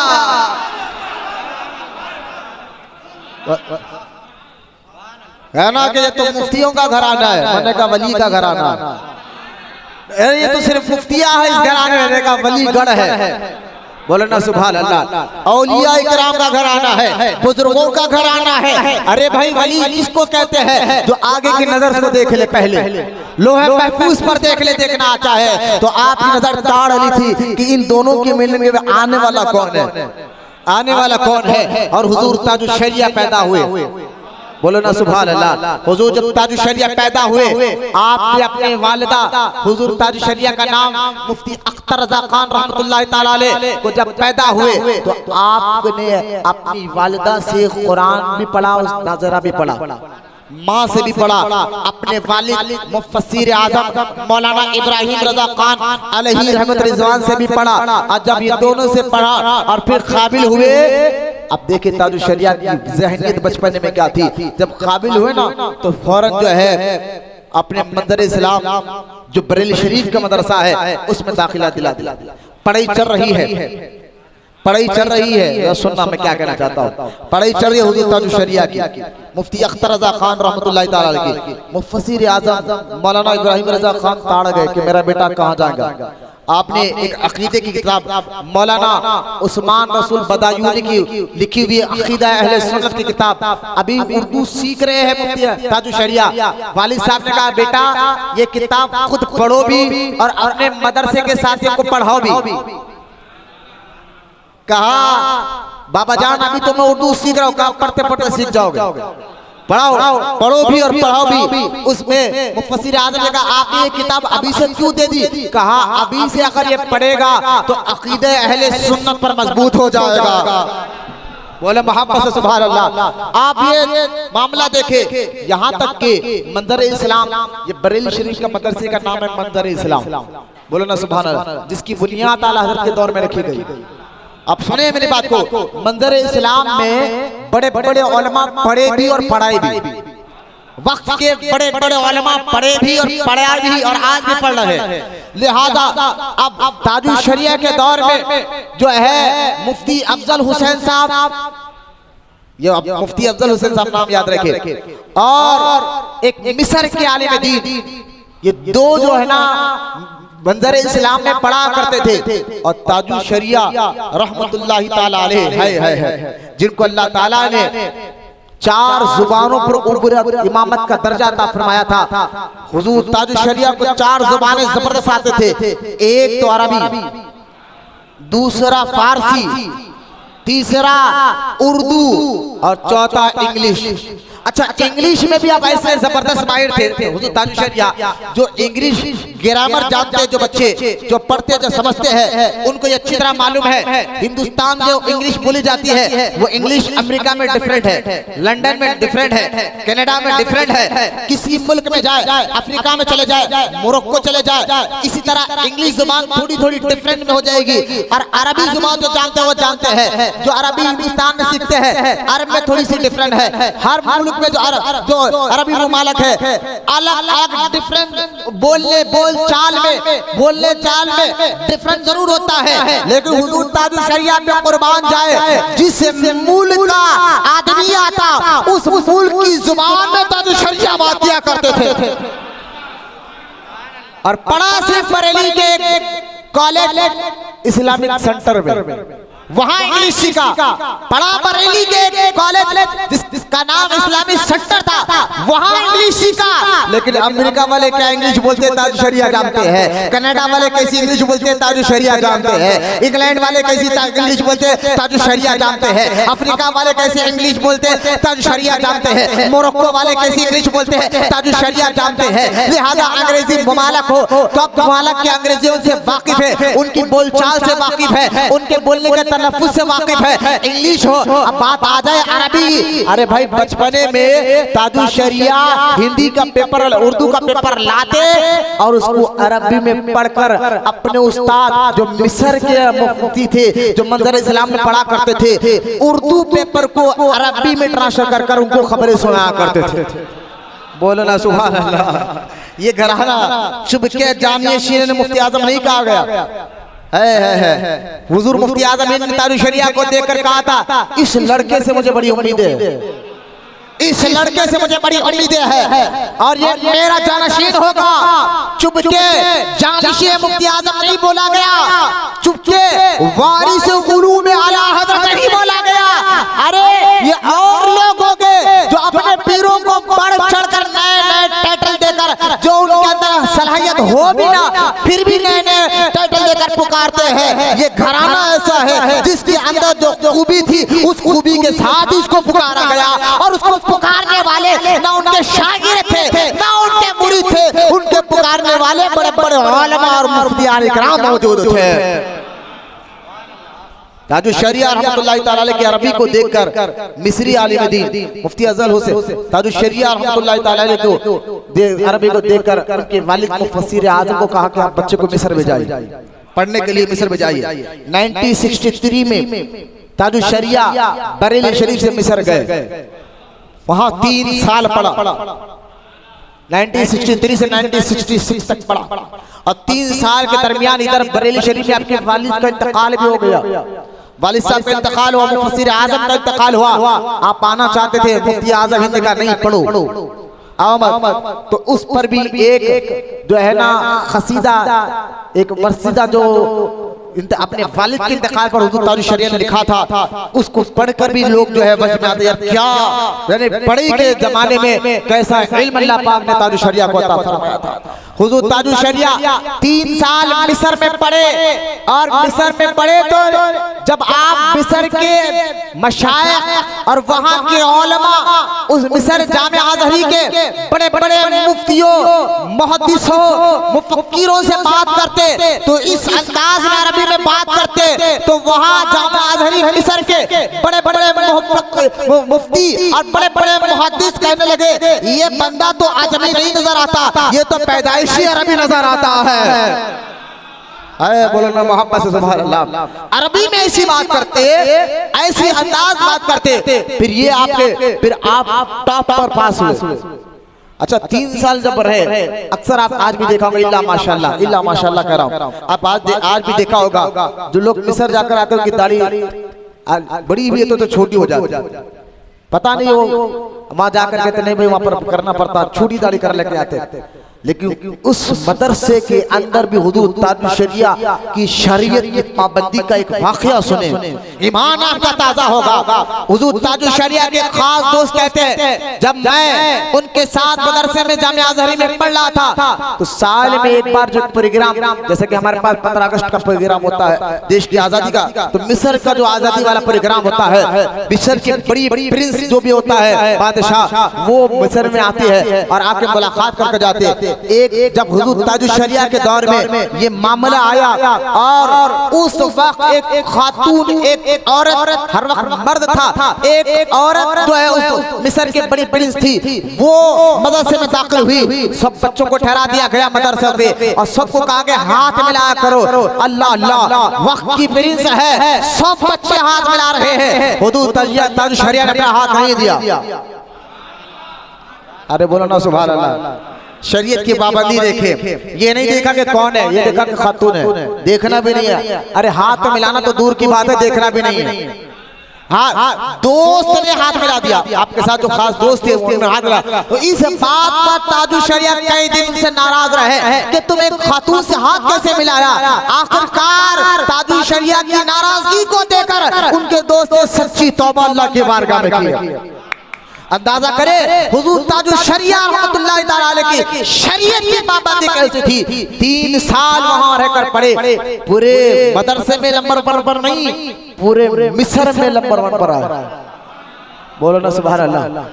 सिर्फ मदरसे जामिया अज़हरी में नंबर 1 पर नहीं आया, पूरे मिस्र में पढ़ने में नंबर 1 आया। 3 साल के बाद जब वापस आए, मुकम्मल पढ़ाई हुई, हुजूर मुफ्ती आजम हिंद हुजूर मुफ्ती आजम हिंद मुस्तफा रजा खान अलैहि रहमत रिजवान ने फरमाया, ये मेरा जानशीन आ रहा है, इसको लेने के लिए मैं खुद जाऊंगा, मैं खुद जाऊंगा।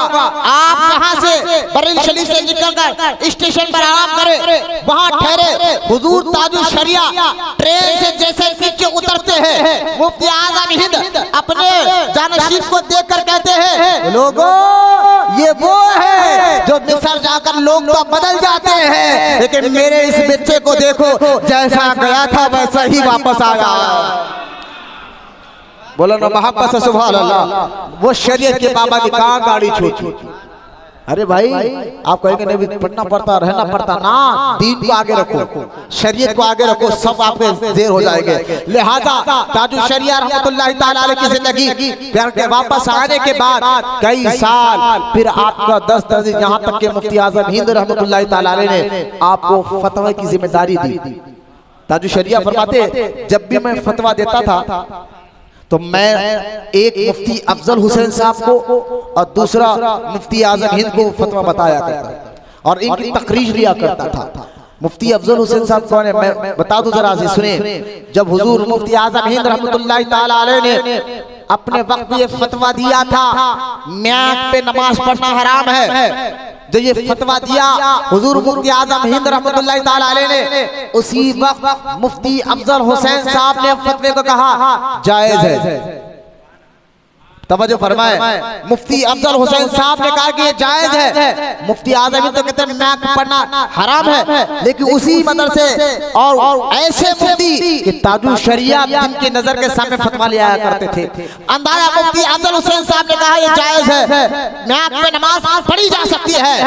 इस बात पर मुफ्ती आजम हिंद को लोगों ने आकर कहा ये कैसा आलिम है, आपके मदरसे में रहता है, पढ़ाता है और आपके खिलाफ फतवा देता है, आप इसको हकाल दीजिए, अपने मदरसे से निकाल दीजिए। हुजूर मैं यही तो तमाम रज़ियों को कहता हूँ, फुरूक के इख्तिलाफात में आप खामोशी इख्तियार करो। हाँ, जिस मुफ्ती पर आप ज्यादा भरोसा करते हो उसकी मुफ्ती पे अमल करो, अमल करो, रुकावट नहीं है। अंदाजा करे हुजूर मुफ्ती आजम हिंद रहमतुल्लाह ताला अलैह ने फरमाया कि सुनो, तुम लोग कहते हो मुफ्ती अफजल हुसैन को मैं मदरसे से निकाल दूं सिर्फ इसलिए कि उन्होंने मेरे फतवे की तायीद नहीं की ना।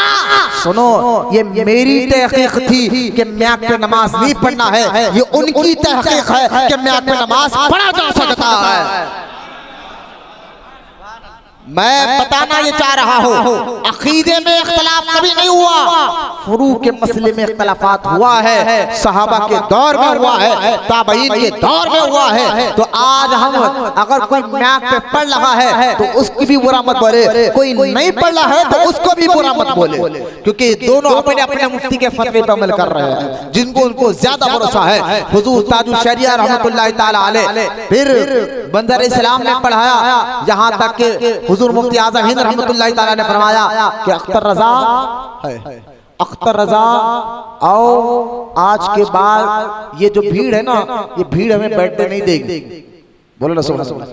मुफ्ती आजम कह रहे हैं कि ये भीड़ हमें बैठने नहीं देंगे, अब फतवे की जिम्मेदारी मुकम्मल तौर पर तुम संभालोगे। अब जिम्मेदारी बड़ी, फिर हुजूर मुफ्ती आजम हिंद के कहने पर आपकी ज़ाहिरी जिंदगी में फिर आपके पर्दा फरमाने के बाद मुफ्ती आजम हिंद पर्दा फरमाए तो हुजूर ताजुल शरिया ने आपके नमाज जनाजा पढ़ाई है। ये भी आप याद रख ले। कोई कहते हैं सैयद अशरफ साहब ने पढ़ा, ना, हुजूर मुफ्ती आजम हिंद का नमाज जनाजा हुजूर ताजुल शरिया ने पढ़ाया अलैहि रहमत रिजवान।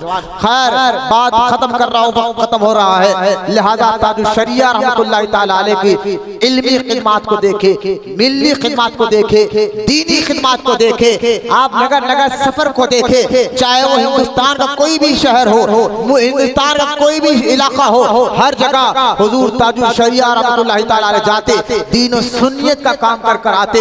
और चाहे वो हिंदुस्तान का इलाका हो, अरब में भी आपका जब बोलबाला हुआ, दूसरी मर्तबा जब ताजुल शरिया अपने अहलिया के साथ हज करने के लिए गए तो सीआईडी मीना के मैदान से ताजुल शरिया को हथकड़ियां डालकर कैद खाने में ले गए। हुजूर ताजुल शरिया पूछते रहे कि बताओ मेरा जुर्म क्या है, क्यों मुझे पकड़ा जा रहा है। लेकिन सऊदी गवर्नमेंट, जो वहां भी बदअकीदा गवर्नमेंट लोगों ने का कुछ वजह नहीं बताई। सीआईडी पुलिस ने हुजूर ताजुल शरिया को नहा के मीना के मैदान से उठाया और जेल में ले गए। ताजुल शरिया फरमाते, फिर उन्होंने मुझसे सवाल किया। सवाल कैसे थे कि आप जुम्मा क्यों नहीं पढ़ते? आपने फरमाया मैं मुसाफिर हूँ और मुसाफिर पर जुम्मा लाजिम नहीं होता। अजीब आपने फरमाया मुझे पकड़ा क्यों गया? अब वो पकड़ने की वजह नहीं बताया। आप ये क्यों नहीं करते, आप वो क्यों नहीं करते, ये किताब क्या है, ये इसमें क्या लिखा है। तमाम बातों पर, यहाँ तक के वसीले पर बात हुई, वसीले पर बात हुई, अल्लाह के अलावा गैर से मदद मांगने पर बात हुई। हुजूर ताजुल शरिया ने अरबी में ऐसा जवाब उनको दिया और ऐसे दलाइल उनको दिए। डरा नहीं, हुकूमत है भाई, डरे नहीं, माज़अल्लाह, डर अल्लाह का था ना, डरे नहीं कि वक्त हुकूमत की पुलिस पूछ रही है लिहाजा मैं थोड़ी कि हाँ में हाँ मिला लूंगा, ना ना ना, बल्कि दलाइल ऐसे दिए अल्लाह के अलावा और से आज़म मदद कर सकते हैं अल्लाह की अता से। हुजूर दाफिल बला है अल्लाह की अता से। ऐसे दलाइल दिए, सलाम पर दलाइल, मिलाद पर दलाइल, 11वीं पे दलाइल, यहाँ तक जो सवाल किया उसका ऐसा मुकम्मल जवाब दिया। सीआईडी पुलिस को उसके अलावा कुछ सुझाई नहीं। बस 11 दिन जेल में डालने के बाद एक बड़ा ऑफिसर आकर कहता है कि मैं मजबूर हूँ, मैं मोहब्बत तो आपसे करता हूँ, आपके दलाइल ने तो मेरे भी दिल को मोड़ लिया है, आपके दलाइल ने मेरे दिल को भी नरम कर दिया है, लेकिन क्या करूं, ये वजह तो बताते नहीं, बस हथकड़ियां दिलाकर पहनाकर बिठा दिया। इधर ये ताजुल शरिया को पकड़ा गया और इधर हिंदुस्तान में रजा एकेडमी हो या जमात रजाए मुस्तफा हो, बरेली शरीफ और बम्बई की रजा एकेडमी, ये तमाम मुसलमानों ने एहतजाज ऐसा जबरदस्त किया। सऊदी के सिफारत खाने में जाकर एहतजाज किया, यहाँ तक के कहा अगर नहीं छोड़ोगे तो हम बड़ा एहतजाजी जलसा रखेंगे। यहाँ के एहतजाज करते करते करते ये बात सऊदी हुक्मरान के कानों तक पहुंची, उनको तो रिहा कर दिया गया। वापस ताजुल शरिया को 11 दिन के बाद बगैर मदीने पाक की हाजिरी, बगैर मदीने पाक की हाजिरी फिलाकर सीधा जिद्दा एयरपोर्ट पर छोड़ दिया, प्लेन पर बिठाकर छोड़ दिया। अब एहतजाज होने वाला था मुंबई में, उसी दिन ताजुल शरिया आ गया। अब ताजुल शरिया आ गए, हुजूर ताजुल शरिया का सईद नूरी साहब कहते हैं मैंने उनको उठाया, एयरपोर्ट से रिसीव किया और एयरपोर्ट में रिसीव करने में आम आदमी नहीं, कई सौओं की तादाद में उलमा थे, उनको रिसीव किया और घर लाकर सईद नूरी साहब कहते हैं मैंने उनको कमरे में आराम करने दिया, लेकिन प्रोग्राम हमने रखा, खूब एहतजाज किया। वजह बताना होगा, सऊदी हुक्मरान को वजह बताना होगा किस लिए ताजुल शरिया को कैद किया गया, बिला वजह कैद क्यों डाला गया। यहाँ तक के सऊदी हुक्मरान के बड़े बड़े ऑफिसरों, बड़े बड़े लीडरों, बड़े बड़े हुक्मरानों तक ये बात कानों तक पहुंची तो उनको घुटने टेक कर माफी मांगना पड़ा। बोलो ना सुभान अल्लाह। अच्छा, ताजुल शरिया को इस बात का गम नहीं था कि मुझे बिला वजह 11 दिन जेल में डाला गया, पकड़ कर वही मीना के मैदान में हथकड़ियां डाल कर ले गया। ताजुल शरिया को गम इस बात का था कि हाय मैं मदीने की हाजिरी को नहीं जा सकता। हाय हाय, उस गम में आपने ये नात लिखी जिसका मुझे एक शेर याद है, मौत लेकर आ जाती, ताजुल शरिया कहते हैं मौत लेकर आ जाती जिंदगी मदीने में। कभी सुनो जिंदगी मौत लेकर आती जिंदगी मदीने में, जिमला गौर करें ताजुल शरिया पर, मौत लेकर आ जाती जिंदगी मदीने में, मौत से मैं मिलकर जिंदगी में मिल जाता, मौत से मैं मिलकर जिंदगी में भी मिल जाता। ये कलाम तभी लिखा था ताजुल शरिया, उसी वक्त लिखा। आप देखे चाहे वो हजरत सैयदना मुज़फ्फर शाह साहब फरमाते हैं 7 दिन जिम्बाब्वे में मैं हुजूर ताजुल शरिया के साथ रहा, 7 दिन जब जिम्बाब्वे में रहा, 7 दिन वहां के जिम्बाब्वे के बड़े बड़े उलेमा आते अपना अपना सवाल करते। शाह साहब कहते हैं मुझे भी एक सवाल था, मैं चलते चलते ताजुल शरिया चल रहे थे, चलते चलते मैंने वो सवाल कर लिया हुजूर ताजुल शरिया से। ताजुल शरिया के ज़हनियत देखे, इल्म की पुख्तगी देखे और हाफिजा देखे। शाह साहब कहते हैं हज़रत ताजुल शरिया ने कहा शाह साहब फतवा रज़िया की फला जिल फला सफ़े पर ये इबारत इस तरह लिखी हुई है, ये कहकर ताजुल शरिया उस इबारत को पढ़कर भी बताया। शाह साहब कहते हैं घर आकर उस दिल को उस सफ़े को खोला, जिस तरह ताजुल शरिया ने पढ़कर बताया था खुदा की इज्जत और जलाल उसी तरह उस सफ़े पर वही लिखा हुआ था। बोलो मोहब्बत से सुभान। हाफिजा देखे, हाफिजा देखिए कितना मजबूत था। चाहे वो जिम्बाब्वे का सफर हो, मोरक्को साउथ अफ्रीका का शहर मोरक्को का सफर हो, यहाँ देखे आखिरी बात मुल्क शाम का सफर देखे।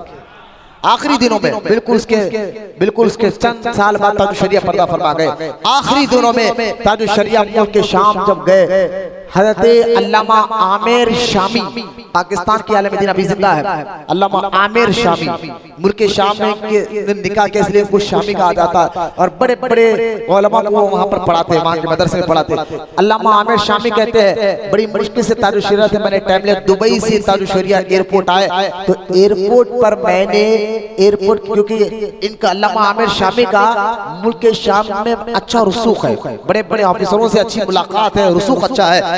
इन्होंने क्या किया, एयरपोर्ट के बड़े बड़े ऑफिसरों से मिलकर कहा कि भाई मेरे पीर आ रहा है तो मैं चाहता हूं उसके लिए वीआईपी प्रोटोकॉल हो, वीआईपी प्रोटोकॉल हो। तो कहा ठीक है हम आपके पीर के लिए वीआईपी प्रोटोकॉल देंगे। लेकिन अल्लामा आमिर शामी कहते हैं पता नहीं इन एयरपोर्ट के हुद्देदारों को क्या हुआ, क्या गैबी इशारा मिला, इन ऑफिसरों को क्या हुआ, वीआईपी प्रोटोकॉल ताजुल शरिया को नहीं दिया, वो प्रोटोकॉल दिया जो मुल्क के वजीर आजम को दिया जाता है। बोलो ना सुभान अल्लाह। हालांकि वीआईपी प्रोटोकॉल की इजाजत मांगी थी लेकिन प्रोटोकॉल मिला वजीर आजम का। और उस जगह कहा आमिर शामी कहते हैं मुझे हैरत हुई, एयरपोर्ट के हुद्देदार ने कहा वहां तुम्हारे पीर को बिठाओ जहां मुल्क का वजीर आजम बैठता है एयरपोर्ट में, वहां बिठाया गया। अब अल्लामा आमिर शामी कहते हैं उनको वीआईपी प्रोटोकॉल के साथ उस जगह उस रूम में एयरपोर्ट के उस रूम में बिठाया गया जिस रूम में मुल्क का वजीर आजम बैठता है। तो हमने देखा, अल्लामा आमिर शामी कहते हमने देखा ये एयरपोर्ट मुल्क शाम का ताजुल शरिया की जागीर नजर आ रही थी क्योंकि पूरा का पूरा एयरपोर्ट उलमा और बड़े बड़े मुहद्दिसों से भर चुका था। बोले ना मोहब्बत से सुभान अल्लाह। अल्लामा आमिर शामी कहते हैं कि एक श्रीलंका का आदमी था, श्रीलंका का एक आदमी था, वो मुल्क शाम आया हुआ था। इत्तेफाक से हुजूर ताजुल शरिया जिस दिन आए उस दिन इसका वीजा खत्म था। उसको मालूम था कि ताजुल शरिया आ रहे हैं। उसने अल्लामा शामी आमिर शामी हुजूर मेरा वीजा लगाए, मैं भी पीर के साथ कुछ वक्त गुजारूं, तो लिहाजा बड़ी कोशिश की अल्लामा आमिर शामी, इनको उसका वीजा नहीं लगा। इधर एयरपोर्ट पे वो मुलाकात करा, ताजुल शरिया से जाना था, एयरपोर्ट से उसको वापस अपने मुल्क लंका को अब तवज्जो फरमाया। लिहाजा वो खत्मों पे आकर लंका श्रीलंका का आदमी ताजुल शरिया के खत्मों में आकर कहता पीर साहब कहिए ना ये आमिर शामी को कि मेरा वीजा लगा दे, मैं कुछ दिन आपके साथ रहना चाहता हूँ, वीजा लगा दे। अल्लामा आमिर शामी कहते जुम्मे का दिन था, उम्मन जुम्मे को तातील होती है, जो अथॉरिटी जो वीजा लगाने वाले बड़े ऑफिसर होते हैं वो भी छुट्टी पे थे। एक कलक जो एक नौकर आदमी वहाँ बैठा हुआ था, कोई बड़े ऑफिसर थे, वीजा लगना नामुमकिन था, लग ही नहीं सकता था। लेकिन जब पीर की बारगाह में मारूजा पेश किया गया, ताजुल शरिया ने कहा आमिर मियां वीजा लगाओ। बोले ना सुभान अल्लाह। ताजुल शरिया की जुबान से लिखा वीजा लगाओ। आमिर शामी कहते हैं मैं कुछ नहीं का बस पासपोर्ट लिया, उस कलक के पास गया, वो उसके पास तो अथॉरिटी भी नहीं थी, उसके पास तो इख्तियार भी नहीं था, जुम्मा का दिन था, छुट्टी का दिन था, वीजा मिलना तो नामुमकिन था। फिर पहले से कोशिश की जा रही थी लेकिन ताजुल शरिया की जुबान से निकला ना, जैसे उसको अल्लामा आमिर शामी ने पासपोर्ट दिया, उस कलक ने वीजा पर थंब मार कर कहा जाओ 4 दिन की इजाजत मैं दे रहा हूं। बोलो ना सुभान अल्लाह। 4 दिन का वीजा, 4 दिन की इजाजत उनको मिल गई। और ताजुल शरिया मुल्क शाम में 4 दिन ही ठहरने वाले थे। बोलो ना सुभान अल्लाह। ये बात तो किसी को पता नहीं थी, उस कनक को क्या मालूम, उसने भी वीजा लगाया तो 4 दिन का लगाया। अब बोलो ना सुभान अल्लाह। उसने भी वीजा लगाया तो 4 दिन का लगाया। हुजूर ताजुल शरिया को एयरपोर्ट से लेकर एयरपोर्ट के करीब एक फार्म हाउस पर मुल्क के शाम में 2012-13 की बात है, ज्यादा पुरानी नहीं है, लिहाजा एयरपोर्ट के करीब में एक बड़े फार्म हाउस में रखा गया और बड़े बड़े उलमा, वक्त के ऐसे ऐसे उलमा जो किसी से मुलाकात करना, बात करना भी नहीं चाहते बिला वजह के, ऐसे आलिम, ऐसे मुहद्दिस को अल्लामा आमिर शामी कहते हैं, मैंने अपने पीर के सामने 2 जानू बैठते हुए देखा है। बोलो ना सुभान अल्लाह। ये वाला हज़रत के घराने का बेटा कि वक्त के बड़े बड़े उलमा, वक्त के बड़े बड़े आलिम जिसके सामने आकर बैठते हैं, 2 जानू होकर बैठते हैं। अल्लामा आमिर शामी कहते हैं उनकी आंखों पे कपड़ा लाखों रुपए का था, लेकिन जब मेरे पीर ताजुल शरिया कुर्सी पे बैठे तो उन्होंने अपने कड़पों की परवाह नहीं की, उनके सामने कदमों पर बैठकर चेहरा तक रहे हैं, चेहरा देख रहे हैं और कह रहे हैं हाजा वलीउल्लाह, हाजा वलीउल्लाह, हाजा वलीउल्लाह। अरे अल्लाह का वली है, अल्लाह का वली है, अल्लाह का वली है। बोलो मोहब्बत से सुभान अल्लाह। ये ताजुल शरिया अल्लामा आमिर शामी कहते हैं कि जब फार्म हाउस में हम रखे, बहुत से लोगों को हमने दावत नहीं दिया, क्योंकि उस फार्म हाउस के करीब में बीबी ज़ैनब का भी मज़ार है रज़ी अल्लाह ताला अन्हा, इमाम हुसैन की बीबी ज़ैनब का भी मज़ार है। फरमाते कि बगदाद से एक बहुत बड़े शेख मुल्क के शाम आए हुए थे और वो इमाम अली रजा के दर के खादिम हैं। बगदाद में जो मशहद में इमाम अली रजा का मज़ार है, वहां के खादिम है, वो आए हुए थे मुल्क के शाम और उनको इतला नहीं दी गई। वो वापस कुछ काम उनका हो गया, मुल्क के शाम से एयरपोर्ट की तरफ जा रहे थे, लेकिन अचानक वो आए, दस्तक दी फार्म हाउस के दरवाजे पर। अल्लामा आमिर शामी कहते हैं मैं उनको अपने घर फार्म हाउस के पर देखकर हैरान हो गया, हुजूर आप कैसे आ गए? कहा कि आमिर मियां तुमने ये गलत किया है, अरबी जुबान में गलत किया है, तेरा पीर आया मुझे बुलाता नहीं, मैं भी तो मुलाकात कर लेता। कहा हुजूर आपको पता कैसे चल गया? कहा पता ऐसे चला, जब मैं एयरपोर्ट के लिए जा रहा था तो मेरी नजर इस जंगल की तरफ देखा तो मैंने आसमान से एक नूर को बरसता हुआ देखा, तो मैं समझ गया हो ना हो इस इलाके में अल्लाह का वली आया हुआ है। हाय बोलो ना मोहब्बत से सुभान अल्लाह। कहते हैं मैं सिर्फ तो एयरपोर्ट जा रहा था, मैंने कहा इधर नूर क्यों बरस रहा है, इस अंधेरे में उजाला कहां से आ गया है? बस इस नूर को देखकर समझ गया कहते हैं अल्लाह का कोई वली आया हुआ है, तुझे तुम्हें पहचानता हूं, समझ गया तेरा पीर आया हुआ है। बोलो ना मोहब्बत से सुभान अल्लाह। मोरक्को रूस के तलबा हुजूर ताजुल शरिया से मिल जाए। अल्लामा आमिर शामी कहते हैं रूस के तलबा, रूसी इंग्लिश अलग होती है, मैं कहते हर मुल्क की अपनी अपनी इंग्लिश, लेकिन रूस के तलबा पहले तो घूर घूर के ताजुल शरिया को देखने लगे, लेकिन बाद में थोड़ा दिल नरम हुआ तो इंग्लिश में, अपने रूस वाली इंग्लिश में बात की, उसी इंग्लिश में ताजुल शरिया ने जवाब दिया। ऐ बोलो ना सुभान अल्लाह। ये मैं कहता हूँ ये अल्लाह के घराने को ऐसा फैजान है गौसे आजम का, गरीब नवाज का, ये इल्म लदूनी है। पढ़ा तो इंग्लिश इंडिया में, लेकिन हर मुल्क की इंग्लिश की जुबान जानते हैं, लिहाजा उसी जवाब में दिया। फिर रूस के 2 तलबा आके कहने लगे आपके पीर को मेरे साथी के सर में काफी दर्द है, वो जरा दुआ पढ़ दे। ताजुल शरिया की बारगाह में अर्ज किया गया और रूस का उस तालिब इल्म को ताजुल शरिया के सामने पेश किया गया। हुजूर ताजुल शरिया ने उसके सर पे मुबारक हाथ रखा और दुआ पढ़ी। वो चीख मारा, उस तालिब इल्म ने कहा ये दर्द सर का जब से मैंने होश संभाला है तब से सर का दर्द था, आज तक बड़े बड़े इलाजे कराए लेकिन ये दर्द खत्म नहीं हुआ, लेकिन ताजुल शरिया का हाथ लगना था, दुआ तो बाद में इन्होंने पढ़ा है, हाथ लगना था, दर्द सर खत्म हो चुका था।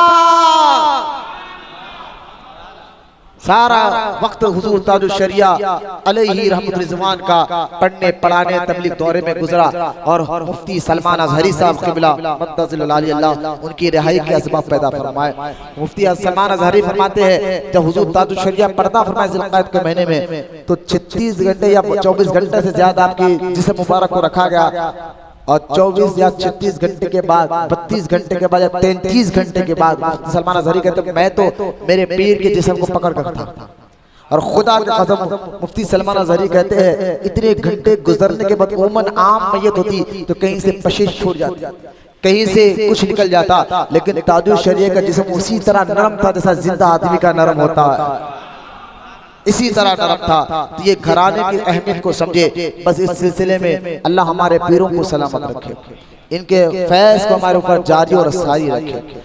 अल्लाह ताला तमाम को सच्चा आशिक रसूल बनाए, वफादार रसूल बनाए, दीन से मोहब्बत करने वाला बनाए, शरीयत से मोहब्बत करने वाला, दीन पर इस्तिकामत अता फरमाए, हमारे पीरों से सच्ची मोहब्बत अता फरमाए, उनकी तालीमात पे अमल करने वाला बनाए। या अल्लाह खानक़ाह हमारे महबूब औलियाउद्दीन 11वीं रात 12वीं तरक्की अता फरमा। हुजूर ताजुल शरिया मुफ्ती अख्तर रज़ा खान अलैहि रहमत रिज़वान के सदक़े में मौला हम सब की बख्शिश फरमा, हमारे माँ बाप की बख्शिश फरमा, हमारे मरहूमीन रिश्तेदारों की बख्शिश फरमा, हमारे सिलसिले को खूब तरक्की अता फरमा, उनके फैज़ान से अब सारे मुरीदों को माला माल फरमा। मौला ताला दुनिया में भी कामयाबी अता फरमा, खबर में भी कामयाबी अता फरमा, आखिरत में भी कामयाबी अता फरमा। कहने सुनने से ज़्यादा मौला अमल की तौफीक अता फरमा। वमा अलैना इल्लल बलाग वल्हम्दुलिल्लाहि रब्बिल आलमीन।